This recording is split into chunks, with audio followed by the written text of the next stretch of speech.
Hello everyone. आज के इस वीडियो लेक्चर में हम इकोनॉमिक्स 11th स्टैंडर्ड का आगे का जो टॉपिक है चैप्टर नंबर 1 का importance of statistical information in study of economics उसके बारे में डिस्कस करेंगे। देखो, इकोनॉमिक्स ऐसा सब्जेक्ट है जिसका जो भी पैरामीटर्स है उसकी सारी इंफॉर्मेशन का एनालिसिस जो है और जो भी पर्टिकुलर इंफॉर्मेशन इकोनॉमिक्स के पैरामीटर्स के रिलेटेड रहती है वो ज़्यादातर स्टैटिस्टिकल इंफॉर्मेशन में शो होती है। से फॉर एग्जांपल पॉवर्टी, तो परसेंटेज के टर्म्स में, आंकड़े में, स्टैटिस्टिकल इंफॉर्मेशन के हिसाब से unemployment, production, income, demand, supply, जो भी पर्टिकुलर इकोनॉमिक एस्पेक्ट्स है वो सब आंकड़े में मींस स्टैटिस्टिकल इंफॉर्मेशन जो है उसमें रिप्रेजेंट होती है। तो अभी यहाँ पे हमें ये पर्टिकुलर एस्पेक्ट डिस्कस करनी है कि स्टैटिस्टिकल इंफॉर्मेशन इकोनॉमिक्स की स्टडी जो है उसमें किस तरह से इंपॉर्टेंस, उसका क्या बेसिक इंपॉर्टेंस रहता है उसके बारे में हम डिस्कस करेंगे। तो सबसे पहला देखो, स्टैटिस्टिकल इंफॉर्मेशन का इंपॉर्टेंस है। स्टैटिस्टिकल इंफॉर्मेशन सपोर्ट और कंफर्म डिफिकल्ट इकोनॉमिक प्रिंसिपल्स। देखो, कितने इकोनॉमिक्स के प्रिंसिपल्स ऐसे रहते हैं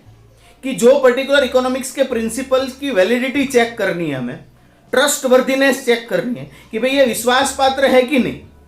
ये जो स्टैटिस्टिकल पर्टिकुलर इंफॉर्मेशन है इकोनॉमिक्स के एस्पेक्ट्स के हिसाब से कोई भी इकोनॉमिक इंफॉर्मेशन रहती है उसके ऊपर हम ट्रस्ट करें कि नहीं करें, वो इंफॉर्मेशन वैलिड है कि नहीं है। जो भी पर्टिकुलर प्रिंसिपल बताता है इकोनॉमिक्स का, हमें कोई भी पर्टिकुलर थियोरेटिकल एस्पेक्ट्स के हिसाब से वो सही है कि नहीं, ठीक है। तो वो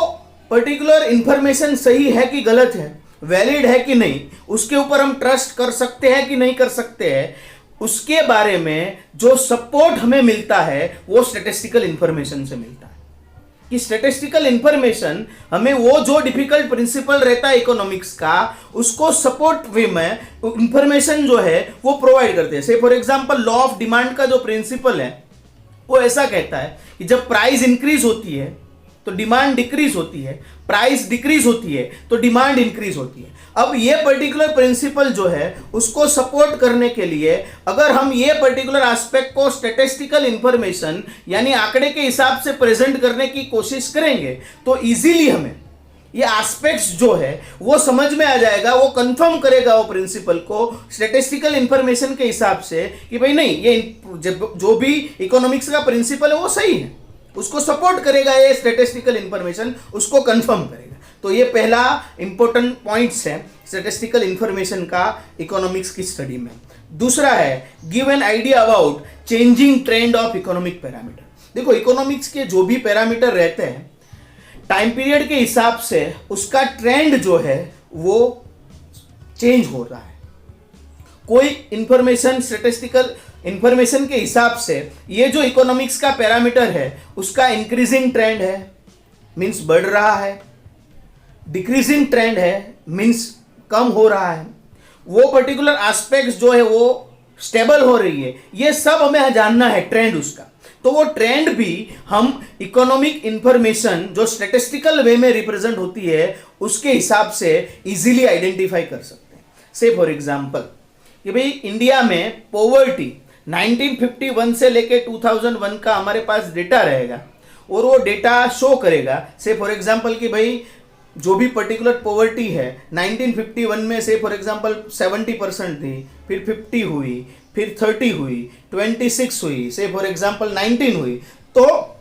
उसके बेस पे हम कह सकते हैं कि पॉवर्टी का जो ट्रेंड है वो डिक्रीजिंग है। एग्रीकल्चर का प्रोडक्शन हमारे पास है कि भाई पहले साल 100 करोड़, 200 करोड़, 500 करोड़, तो उसके हिसाब से ये स्टैटिस्टिकल इंफॉर्मेशन से हम कह सकते हैं कि जो भी पर्टिकुलर एग्रीकल्चर प्रोडक्शन का ट्रेंड है वो इंक्रीजिंग ट्रेंड है। तो जो ट्रेंड इकोनॉमिक पैरामीटर का चेंज होता है over a period of time, वो जो चेंज है वो हम स्टैटिस्टिकल इंफॉर्मेशन के हिसाब से इजीली समझ सकते हैं, ठीक है। तो इसके हिसाब से भी स्टैटिस्टिकल इंफॉर्मेशन जो है वो इकोनॉमिक्स की स्टडी में हमको हेल्प करेगा। तीसरा है टू मेक कंपैरेटिव स्टडी। कोई भी दो इकोनॉमिक पैरामीटर है उसको हमें टाइम पीरियड के हिसाब से, और कोई एक पर्टिकुलर इकोनॉमिक पैरामीटर होगा उसको हमें टाइम पीरियड के हिसाब से, प्लेस के हिसाब से अगर कंपैरेटिव स्टडी करना है तो ये कंपैरेटिव स्टडी करने के लिए भी हमें स्टैटिस्टिकल इंफॉर्मेशन जो है वो काफी यूजफुल रहेगी। से फॉर एग्जांपल अगर हमें इंडिया एंड चाइना उसका एम्प्लॉयमेंट जो है उसको कंपेयर करना है,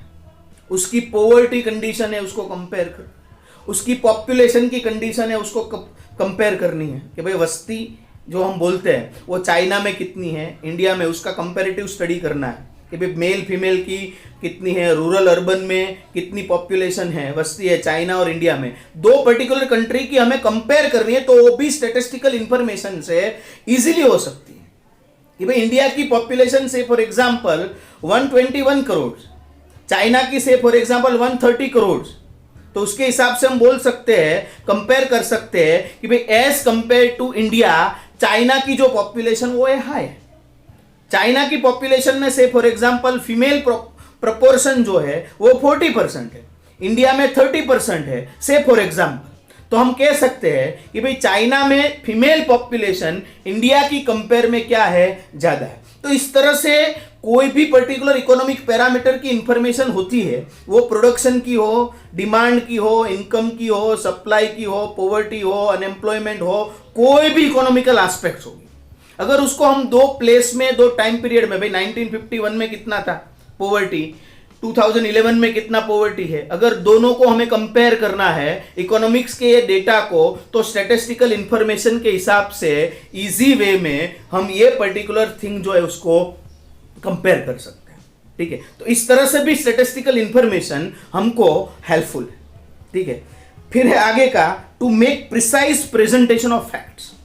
देखो हमें भी मालूम है कि भाई कोई बोलेगा हमें आके कि भाई आपके क्लास में ये जो पर्टिकुलर स्टूडेंट है वो एकदम क्लेवर है,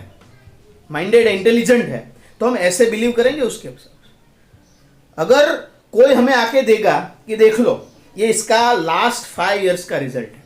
from 8th standard to 12th standard, constantly वो 1, 2 और 3 रैंक में बिलोंग करता है, तो वो फैक्ट के हिसाब से स्टैटिस्टिकल जो हमारे पास उसके परसेंटेज का जो इंफॉर्मेशन आई, स्टैटिस्टिकल इंफॉर्मेशन, उसके हिसाब से हम कह सकते हैं प्रिसाइज वे में कि भाई हाँ ये पर्टिकुलर स्टूडेंट जो है वो इंटेलिजेंट है। ठीक है, तो ऐसे ही इकोनॉमिक्स की काफी सारी इकोनॉमिकल पैरामीटर्स की इंफॉर्मेशन तो हमारे पास रहेगी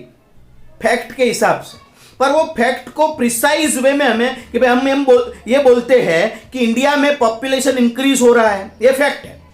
पर वो किसके हिसाब से बोलेंगे, हम आंकड़ा जो है उसका स्टैटिस्टिकल इंफॉर्मेशन जो है वो शो करेंगे। ये देख लो 1951 से आज तक इंडिया की पॉपुलेशन के आंकड़े हैं, स्टैटिस्टिकल इंफॉर्मेशन है, उसके हिसाब से आप बोल सकते हैं कि इंडिया में जो पॉपुलेशन हो वो कंटिन्यूअस इंक्रीज हो रहा है। ऐसे ही पॉवर्टी डिक्रीज हो रही है, फैक्ट है इंडिया में,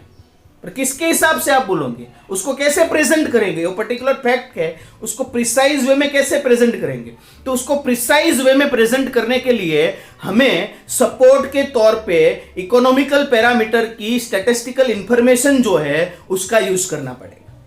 ठीक है, तो इस तरह से जो भी इंफॉर्मेशन है इकोनॉमिकल पैरामीटर्स के रिलेटेड, स्टैटिस्टिकल इंफॉर्मेशन, उसके हिसाब से हम इकोनॉमिक्स की स्टडी जो है उसको इजी कर सकते हैं। जो भी इकोनॉमिक के पैरामीटर्स है उसकी जो फैक्ट्स है उसको सपोर्ट करते हैं स्टैटिस्टिकल इंफॉर्मेशन, ताकि कोई पर्टिकुलर इंसान उस पर ट्रस्ट कर सकते हो, वो डेटा वैलिड हो, उसके हिसाब से पॉलिसी फ्रेम करती है गवर्नमेंट। ठीक है, पर वो सब के लिए सबसे पहले इंपॉर्टेंस जो है वो इकोनॉमिक्स की स्टडी में क्या है, स्टैटिस्टिकल इंफॉर्मेशन, क्योंकि जो भी इकोनॉमिकल पैरामीटर्स की इंफॉर्मेशन रहेगी वो प्रेजेंट होगी, वो किसके हिसाब से प्रेजेंट होगी, तो कि भाई वो पर्टिकुलर इंफॉर्मेशन जो है वो स्टैटिस्टिकल वे में प्रेजेंट होगी, आंकड़ों में प्रेजेंट होगी, फिगर में प्रेजेंट होगी। तो इसके हिसाब से इकोनॉमिक्स की स्टडी में जो इंपॉर्टेंस है स्टैटिस्टिकल इंफॉर्मेशन का वो ज्यादा रहता है। ठीक है, तो ये एस्पेक्ट्स जो है यहाँ पे हमें कवर करनी है under the topic of importance of statistical information in the study of economics. Thank you very much.